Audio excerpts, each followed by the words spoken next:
Buenos días, amada iglesia. Hoy nuevamente desde la virtualidad. Hoy vamos a hablar de un tema muy pequeño, pero muy bonito, muy especial, que a veces nosotros los cristianos olvidamos. Como a veces olvidamos muchas cosas, ¿cierto? Entre ellas es la importancia de la sangre. Ahorita venimos de una Semana Santa, donde vimos muchas películas donde mostraban qué le pasó a Cristo en la cruz, ¿cierto? O qué le pasó antes de la cruz. Y los que vimos películas así como La Pasión de Cristo, nos damos cuenta que es muy aterrador ver esas películas, ¿cierto? Y eso quise que las antiguas eran peores.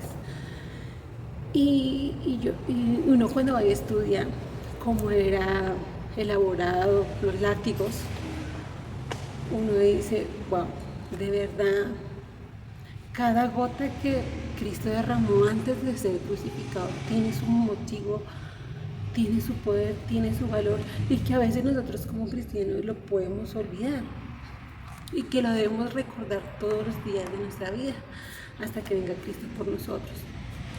Entonces hoy el tema que vamos a hablar es de la sangre. Entonces dice que la sangre es la sangre.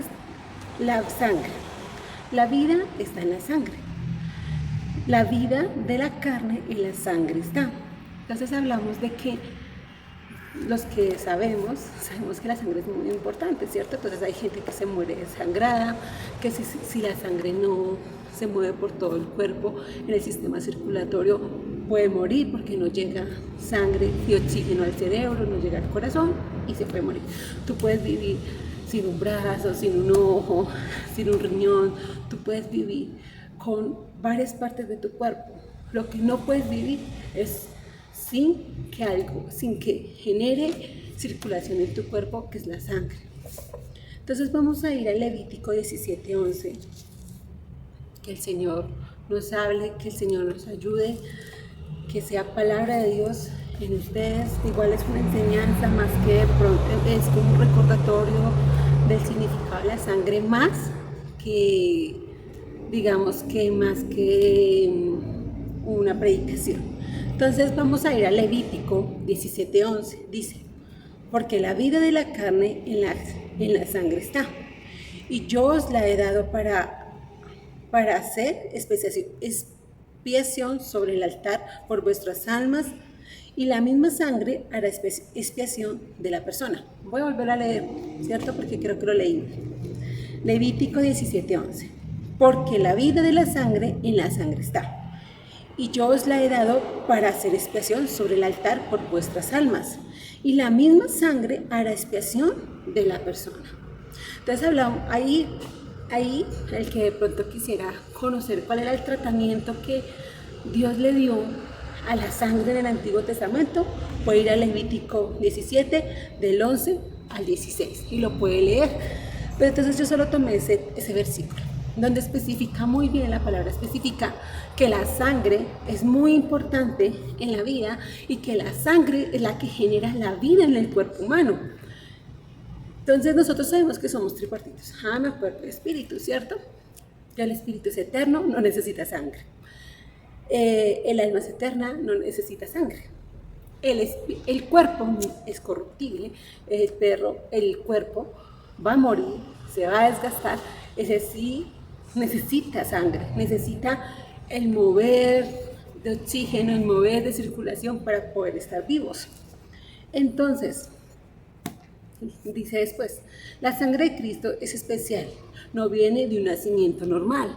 Entonces, nosotros sabemos que la sangre es heredada, ¿cierto? Entonces, si yo tengo un bebé, mi bebé va a generar genes míos y de mi esposo, y que él va a formar su tipo de sangre debido a la digamos que la combinación entre sus papás, ¿cierto? También hablamos de que todos tenemos una sangre heredada, por eso vienen los genes, por eso viene el ADN, pero vemos dos casos especiales en la Biblia. Adán no viene de ningún gen en especial del ser humano. Adán fue el primer ser humano que tuvo sangre, que tuvo circularización, donde circulaba su sangre, en su cuerpo, podemos decirlo, ¿cierto? Que no viene de una sangre humana. Y Cristo también, porque Cristo, acuérdense que fue una promesa cumplida, que fue concedido por el Espíritu Santo en el cuerpo de María por milagro. Entonces vamos a ir a 1 Corintios 15, 45.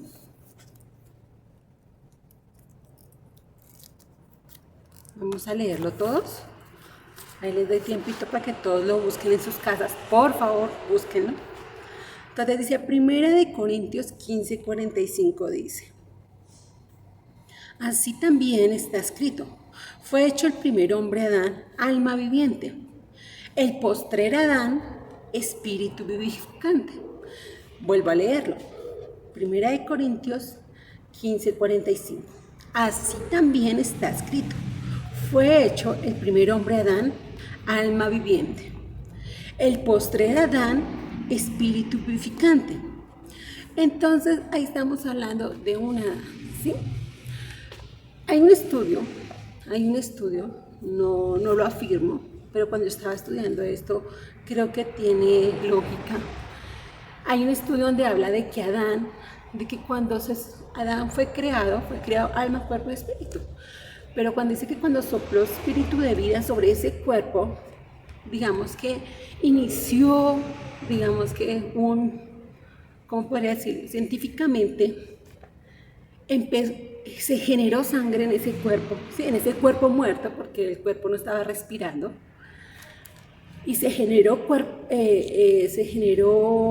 respiración, latidos, movimiento en ese cuerpo humano. En ese cuerpo, en ese momento, dice que fue cuando Dios le inyectó sangre a ese cuerpo. Podemos decirlo así, pero pues es un estudio. Pero podemos ver de esa manera que dice, sí, pues veámosle la lógica. Dios creó a Adán, un ser viviente, y dice que sopló espíritu de vida.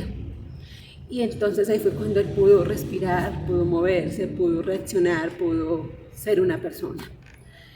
Y después dice acá la misma palabra, que el hombre Adán, alma viviente, el postrer Adán, espíritu vivificante.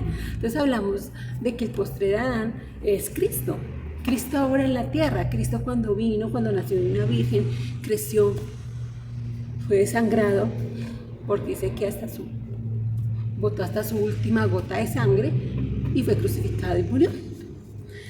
Entonces, dando esta introducción de la sangre, uno de los motivos principales por los cuales hubo derramamiento de sangre por Cristo Jesús es para perdón de pecados. Entonces encontramos que en Hebreos 8:12, lo vamos a ir a leer,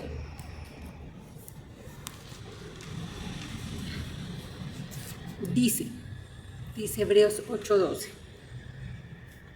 ¿Ya lo encontraron? Dice: porque seré propicio a sus injusticias, y nunca más me acordaré de sus pecados y de sus iniquidades. Vuelvo a leerlo. Hebreos 8:12.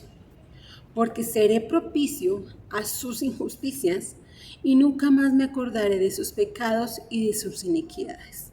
Entonces hablamos ahí de que nosotros, los que conocemos, hemos leído, estudiado el Antiguo Testamento, sé que muchos de ustedes lo saben, de pronto hay unos que no lo saben. En el Antiguo Testamento siempre tenía que haber una expiación, tenía que haber un sacrificio, tenía que haber un derramamiento de sangre para símbolo de perdón de pecados. Y acá dice, y seré propicio a sus injusticias, y nunca más me acordaré de sus pecados y de sus iniquidades. Esa es una promesa muy bonita, porque es que cuando hay perdón de pecados,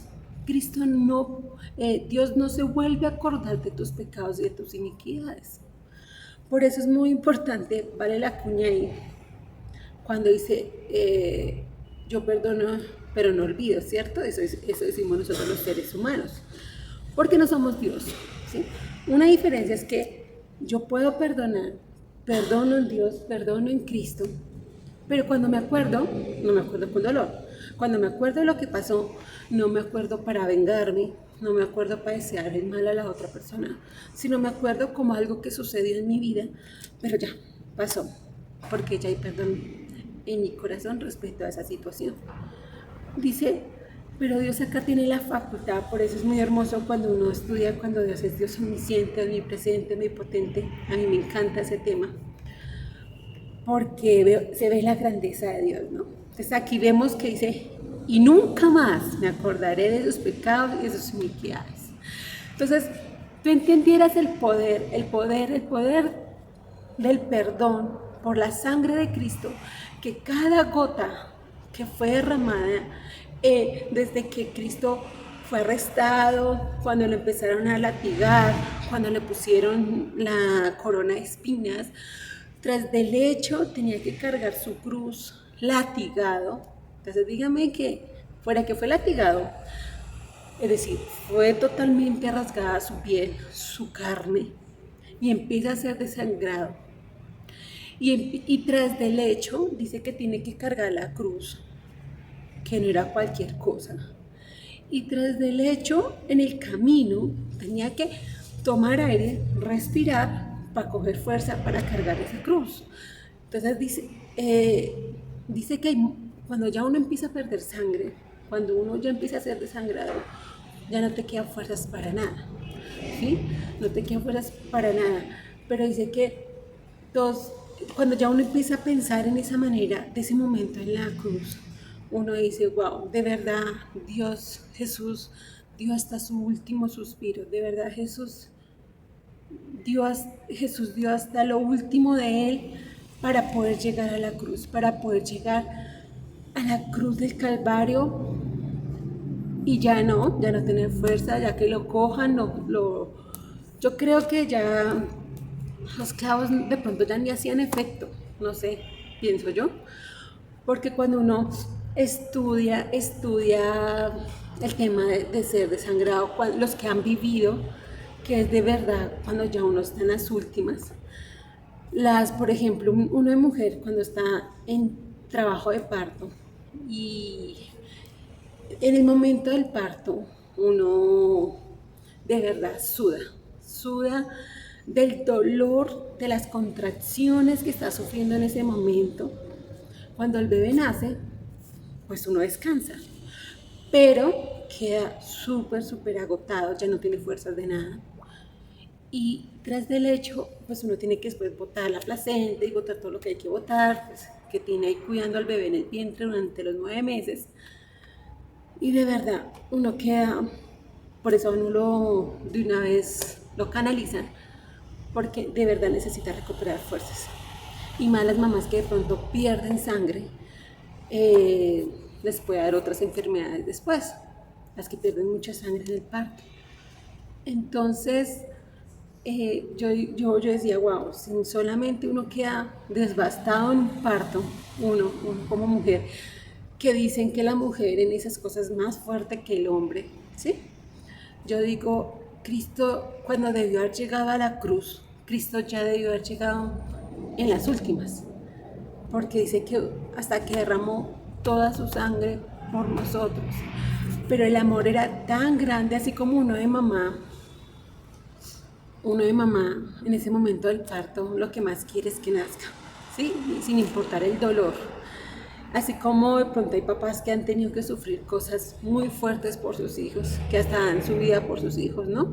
Los papás hombres, estoy hablando para que no digan que acaso solo estoy apoyando a las mujeres. Pero de verdad, pensémoslo. Cristo llegó hasta las últimas, para cuando llegó a la cruz. Cuando llegó a la cruz, si lo analizamos, si de verdad estudiamos todo el comportamiento desde que es tomado como delincuente, podemos decirlo, cuando empieza todo el proceso de maltrato, cuando empieza todo el proceso de cargar su cruz y que tras de que llevaba su cruz también dice que seguía siendo latigado. Cuando todo su proceso, cuando de verdad ya llegó a la cruz y fue crucificado, Le dije, ya suspiró su cuerpo porque ya no daba más, ya había cumplido el propósito, que era morir en la cruz, pero ya había derramado toda su sangre en cada instante por nosotros, por nuestros pecados. Entonces, si Él murió por nuestros pecados, ¿por qué nosotros no vamos a tomar ese perdón realmente? Si usted de pronto tiene algo y dices que Dios no me ha perdonado, Jesús no me ha perdonado, acuérdese de cada instante de la cruz de Cristo, de que cada gota de sangre fue un motivo muy importante y entre esos era ser perdonado y que Él no se va a volver a acordar. Se puede acordar tu esposa, se puede acordar tus hijos, pero Jesús no se va a volver a acordar de esos pecados. Me hago entender, iglesia. Aún así, si se nos siente que ha sido perdonado, lea este versículo y de verdad dile, Espíritu Santo, revélame este versículo en mi corazón. Entonces, iglesia, vamos a ir a Mateo 26, 28. Todos lo vamos a buscar en nuestra Biblia. Entonces, Mateo 26, 28. ¿Listo? Dice Mateo 26, 28. Porque esta es mi sangre del nuevo pacto, que por muchos es derramada para remisión de pecados. Vuelvo a leerlo. Mateo 26, 28 dice, porque esta es mi sangre, es decir, no la sangre de otra persona, es la sangre de Cristo, de un nuevo pacto, que por muchos es derramada para remisión de pecados. Entonces, acá con este texto concluimos que de verdad piensa en que alguien derramó toda su sangre, perdió su vida, ¿sí? Perdió su vida a causa de nosotros, a causa de la remisión de nuestros pecados. ¿Era justo? ¿Era justo que alguien muriera por nosotros? Sí. ¿Era justo que alguien pagara el precio? Sí. ¿Era justo que alguien derramara la sangre? Sí. Era justo, era necesario. Tenemos que pensar lo que era necesario que hubiera un derramamiento de sangre. Era necesario que alguien perdiera su vida por causa de nosotros. Y no era solo crucificarlo, ¿sí? Porque entonces se perdería el símbolo de la vida. ¿Me hago entender? Perfectamente hubieran podido coger a Cristo y crucificarlo. Para de contar, ¿cierto? Entonces la historia diría que alguien murió por nuestros pecados, ok, y que murió en la cruz, ¿sí? Cumplió uno de los castigos que tenían los judíos, que era sacrificar a los malos en la cruz, ¿cierto? Y ya, paré de contar, pero no. Para Dios era muy importante la sangre. Para Dios era muy importante el significado de la vida. Por eso el Levítico, cuando dice ahí en un texto, cuando vayas de cacería, deja que el animal escurra toda su sangre. Cuando ya la escurra, se lo puede comer. Porque ahí dice, pero esa sangre que fue derramada de esos animales, cúbrela con tierra, porque esa sangre es símbolo de vida de ese animal. Ahorita yo digamos que estuve en una matanza de pollos hace rato, entonces uno ve, ¿no? Entonces le cogen el pollo, le quitan la cabeza y lo ponen a escurrir. ¿Para qué? Para que la sangre no contamine la carne del pollo y se pueda vender ese pollo y tenga un sabor agradable, que sepa a pollo. Entonces, no sé si ustedes alguna vez han comido comida con sangre y a veces no es tan apetecida. Pero entonces aquí vemos que la sangre era muy importante para el Antiguo Testamento, que la sangre era muy importante para el Nuevo Testamento, que la sangre era muy importante para Dios, porque es símbolo de vida en un cuerpo corruptible. Y dice, porque esta es mi sangre del nuevo pacto. ¿Cuál nuevo pacto? Donde Cristo es el que se da por sacrificio vivo, santo y agradable delante de Dios por nosotros. Ya no era un animal, ya no era una paloma, ni un becerro, ni una oveja.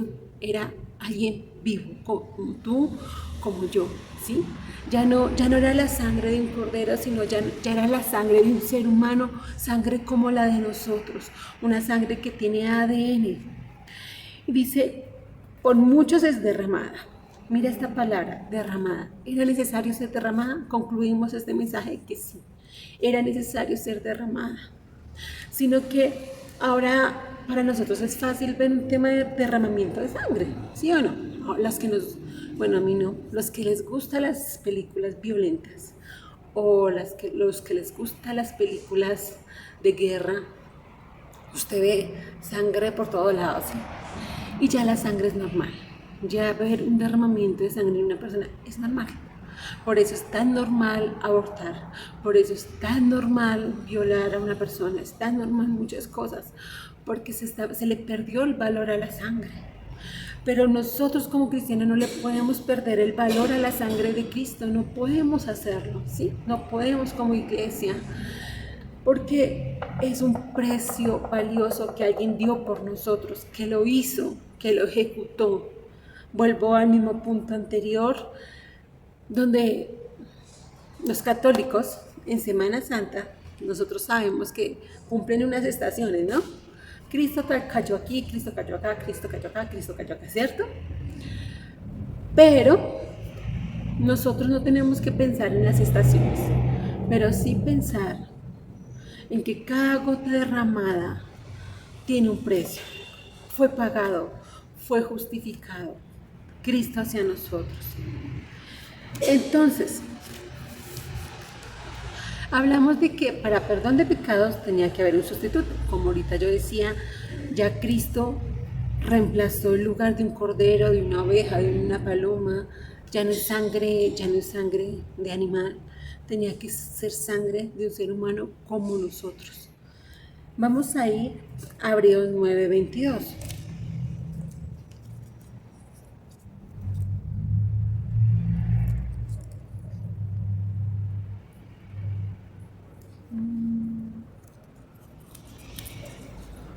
Busquémoslo, por favor. Dice Hebreos 9:22. Es que se me corrió la hojita. 9:22 dice: y casi todos purificados según la ley, con sangre, y sin derramamiento de sangre no se hace remisión. Es decir, es necesario derramamiento de sangre. ¿Claro? Entonces lo tenemos claro. Para que haya remisión de pecados, para que haya perdón. ¿Te acuerdas que leímos ahorita en Mateo 26:28 que era necesario, que dice, para remisión de pecados tenía que haber un sacrificio? Acá vemos, y casi todos purificados, según la ley. Ahí pues pueden, los que quieran leer anteriormente, los otros versículos hablan del nuevo pacto, que el nuevo pacto es Cristo. Yo ahorita lo mencioné en el anterior texto, pero yo no estoy enfocado tanto en el nuevo pacto, estoy enfocada en el valor de la sangre de Cristo. Y casi todos purificados, según la ley, con sangre. Sin derramamiento de sangre no se hace remisión de pecados. Entonces, ¿era necesario un derramamiento? Sí, ¿vale? Estamos claros en eso. Ahora, vamos a ir a Romanos 3:25. ¿Qué dice Romanos 3:25? A quien Dios puso por propiciación por medio de la fe en su sangre, para manifestar su justicia, a causa de haber pasado por alto en su paciencia los pecados pasados. Entonces, con este versículo, los que lo quieran leer anteriormente, habla de la definición de la justificación. Entonces, por eso yo hablaba de que era justo. ¿Era justo que alguien muriera por el ser humano? Sí, era justo, era necesario. Si no, no se podía haber un perdón de pecados definitivamente sobre el ser humano. Entonces dice, otra vez lo voy a leer, me gusta volverlo a leer, 3:25. A quien Dios puso por propiciación por medio de la fe en su sangre, para manifestar su justicia, a causa de haber pasado por alto en su paciencia los pecados pasados. Entonces acá estamos hablando de que para Dios era necesario, para Dios era justo poner a su hijo a que muriera en la cruz, a que fuera derramada su sangre a causa de nosotros, por nuestros pecados. Amén. Entonces, iglesia, yo espero que de pronto esta breve, yo sé que a veces me enredo un poco, pero entonces, ¿cuál era mi importancia?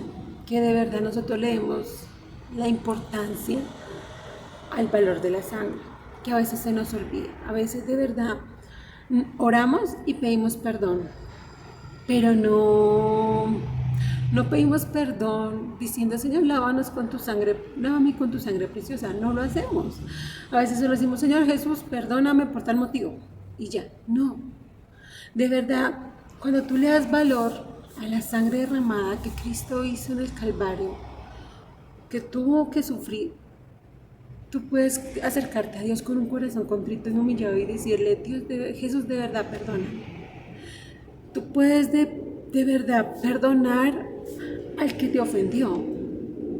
De verdad puedes tratar a tu hermano con misericordia porque entiendes el valor de la sangre de Cristo que derramó por ti y que era necesario, que era justo y que nadie más lo iba a hacer por nosotros. ¿Sí? Porque es que yo personalmente hablo, si yo fuera sumo sacerdote, pues digo, tráigame la abeja, tráigame la vaca, tráigame el cordero, y ellos involuntariamente, ¿no? Porque la oveja, gracias a Dios, no tiene alma, y ellos son solo seres vivientes, donde hay sangre en sus cuerpos para que vivan, porque sabemos que los animales no tienen ni alma ni espíritu, son seres vivientes, que el motivo que los haga vivir es la sangre que ellos tienen. Entonces, ¿yo podía traer un cordero y sacrificarlo? ¿Ya? ¿En contra de su voluntad? Sí, claro, porque si yo cojo un cordero y lo empiezo a amarrar, ellos sí por instinto saben lo que les va a pasar. Y ya, lo maté. Diferente Cristo. Cristo que se dio voluntariamente también, ¿sí? Cristo se dio por Él mismo a causa de nosotros. Entonces, yo le invito, iglesia, a que le dé valor a la sangre de Cristo derramada en su proceso de crucifixión. Que de verdad, iglesia, el Espíritu Santo nos revele la importancia de la sangre de Cristo, del derramamiento que Él tuvo a causa de nosotros. Hay digamos que yo lo organicé, unos pasos que tiene la sangre de Cristo, ¿sí? Digamos que el proceso que nosotros como cristianos tenemos desde que recibimos a Cristo en nuestro corazón, desde que reconocemos nuestros pecados y los confesamos. Entonces, el primer paso es saber que la sangre significa pagar un precio por usted y por mí. Lo podemos encontrar en Hechos 20:28, iglesia, para que por favor lo lean en su casa. Hechos 20:28. Ahí vas a encontrar que Cristo pagó el precio por nosotros. Vuelvo a lo que he dicho anteriormente, era justo que alguien pagara por causa de nosotros. Y Cristo tomó ese lugar. Cristo quiso ser el codeudor de nosotros y pagó la deuda, pagó,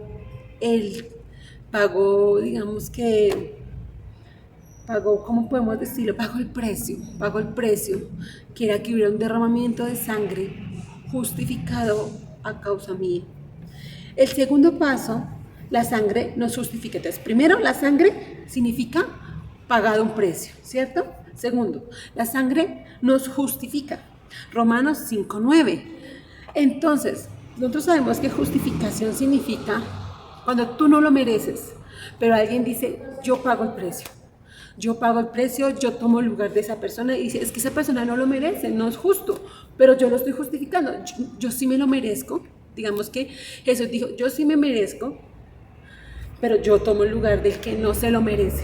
Nosotros no merecíamos el perdón, nosotros no merecíamos que alguien muriera en la cruz, nosotros no merecíamos que alguien derramara sangre por nosotros, porque ni siquiera lo teníamos planeado. Nosotros no teníamos planeado ser cristianos, nosotros no teníamos planeado nacer en un hogar cristiano, nosotros no teníamos planeado que alguien nos iba a predicar de Cristo, no lo teníamos planeado. ¿Sí? Entonces digamos que somos justificados, alguien ya tomó mi lugar Porque, aunque yo no lo tenía planeado, no tenía planeado ser justo, no tenía planeado ser redimido, no tenía planeado ser hijo de Dios, porque no es de nuestro, por eso dice que a lo suyo vino, por eso dice que somos escogidos, ¿sí? Y que es un privilegio y que a veces lo perdemos por la dureza de nuestro corazón. Entonces, primero, la sangre significa pagar un precio. Segundo, la sangre nos justifica, Romanos 5:9. Tercero, la sangre nos redime. Después de que yo soy justificado, de que alguien tomó mi lugar, ¿sí? Y yo paso de ser la persona que merezco el castigo, que merezco todo, y paso al lugar de la justificación, paso a la silla donde ya no puedo ser señalado por mis errores y por mis pecados. Ahí entro a ser redimido. Ahí paso a la tercera silla. Ahí paso al lugar donde ya puedo actuar como hijo de Dios. Porque ya delante de los ojos de Dios soy justo. Porque ya alguien tomó mi lugar. Porque alguien ya me redimió. Entonces, primer paso, pagan el precio por mí. Segundo paso, soy justificado y paso de ser injusto a ser justo por la sangre de Cristo. Y ahora paso al tercer lugar, que es ser redimidos por la sangre de Cristo. Cuarto punto, la sangre nos da vida. Juan 6:53 y Juan 56. Entonces, ya cuando entro a ser redimido, entro a ser una persona que vivo en la vida de Cristo. ¿Sí? Por eso dice que el que tenga hambre venga a mí, que yo le doy pan, el que tenga sed venga a mí, que yo soy fuente de agua viva, dice Cristo en su palabra. Entonces, ahora Él me da vida a mi alma, vida a mi espíritu, ahora soy resucitado en Cristo Jesús. Después de haber tenido estos pasos, podemos decir que visualízate en unas sillas, ¿sí? Estás en la silla donde eres señalado, donde mereces la muerte, donde mereces todo, ¿sí? Y pasas a la silla de que alguien paga el precio por ti, pasas a la silla de la justificación, pasas a la silla de ser redención y pasas a la silla de ser llamado hijo de Dios. Después viene el siguiente que dice, nos limpia. Viene el proceso de que Dios dice, ven, perdono tus pecados. No me acuerdo más de ti, no me acuerdo más de tus pecados. Te estás arrepintiendo de ser mentiroso. Ven, yo te quito ese pecado de la mentira. ¿Sí? Es decir, te estoy limpiando para que seas, ahora sí, para que Dios te vea con otros ojos. ¿Sí? Ahora estás en la silla donde Dios viene, porque ya vino los pasos, ¿sí? Donde Cristo ya pagó el precio, donde te justifica, donde te redime, donde te da vida y empieza a limpiarte, ¿sí? Empieza a decir, vente, ve, ya te perdono estos pecados, te perdono por esto, te perdono por esto, y no me vuelvo a acordar, no me vuelvo a acordar. Y viene el punto sexto, que es la purificación, la silla 6. Entonces imagínense ustedes en la silla 6. La sangre nos purifica nuestra conciencia. Hebreos 9:14. Entonces, es como las amas de casa, ¿no? Una cosa es coger una mesa después de que un niño ha comido y limpiarla, quitar todo lo que sobró, quitar si regó jugo, limpiarla, ¿cierto? Y otra cosa es pasar alcohol o pasar Decol y desinfectar esa mesa para quitar toda bacteria, para que quede perfecta, ¿cierto? Esa es otra cosa. Una cosa es limpiar y otra cosa es cuando uno desinfecta algo. Entonces acá podemos hablar que una cosa es la limpieza y otra cosa es la purificación. Entonces cuando hablamos de que te limpia, significa que te perdona los pecados que hayas confesado en ese momento, los pecados donde tú te arrepentiste. Pero ahora viene la purificación, que es la silla 6 de la purificación, donde tú empiezas una constante conversación con Dios, una comunión con Dios, donde empiezas a cambiar, ¿sí? Por eso es que un cristiano no puede decir que de la noche a la mañana es santo, no puede, porque entra en un proceso de purificación. Todos los días tenemos que por eso orar y acercarnos y decir, Señor, perdóname, pero Señor, límpiame y purifícame. ¿Sí? Necesito dejar de ser gritona, porque yo pido perdón y me arrepiento, pero necesito entrar en un proceso con Dios de ser purificada y dejar de ser gritona. Estoy dando un ejemplo, yo siempre doy el ejemplo de la gritona. Después viene el séptimo paso, que es nos reconcilia. ¿Sí? Cuando yo ya entré en un proceso de Jesús me limpia, la sangre me purifica, me reconcilia con Dios, donde yo me puedo ya acercar a Dios, porque Dios dice, yo ya veo la sangre de Cristo en esa persona. ¿Sí? Yo ya veo la sangre de mi hijo, estoy hablando como si fuera Dios, en esa persona. Entonces es donde me dice que el séptimo silla nos reconcilia. Colosenses 1:26 nos reconcilia Cristo con el Padre. Puedo acercarme como hijo, puedo acercarme confiadamente. Y por último, nos acerca a Dios. Efesios 2:13. Ahí cuando hablamos de que nos acerca a Dios, nosotros sabemos que cuando los que conocemos la historia, sabemos que cuando Cristo murió fue rasgado el velo en dos, fue rasgado.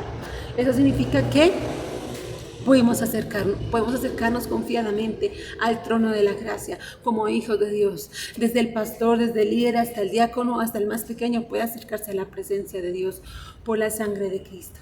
Porque la sangre de Cristo ya hizo todo este proceso en mí. Iglesia, yo le invito a que lea estos textos que yo le he dado para que usted los lea en su casa y que el Espíritu Santo de verdad haga la obra en usted, en mí, y que todos los días nos encontremos con el valor de la sangre de Cristo. Amén, iglesia. Fue un gusto estar un momento con ustedes. Dios les bendiga. Vamos a orar. Bueno.